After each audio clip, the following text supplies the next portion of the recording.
पहिला यो भिडियो हेर्नुहोस् अनि त्यसपछि यसको फन्नी कमेन्टहरू हामी पढ्नेछौँ।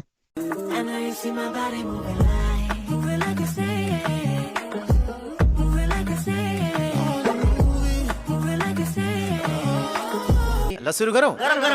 के गरेको डान्सको बलात्कार भयो। तल आएको छैन नत्र माथि त ठ्याक्कै मकै भुटेको जस्तो भएछ। अच्छा बिस्तारै हाँस्छु भनेको सिगान फ्याल फ्याल गर्यो यार। लाज मलाई पो आयो। शाबाश बेटा, बहुत बढिया। बरु जाँड रक्सीको लट छुटाउनु सकिएला तर कमेन्ट हेर्ने लट गएन। उफ। जिस राह पे तुम चल रहे हो बेटा, एक दिन बुरी तरह फंसोगे। भाइ निकै उत्कृष्ट कोसिस, तर यो प्रियङ्का दिदी चाहिँ के भएको होला। स्नेक डान्स भनेर भाइलाई भ्यागुते डान्स सिकाइरहेको रहेछ। दुनियाँको रमिता हेरेर मेरो जिन्दगी चैट हुने भयो। बस कर पगली रुला।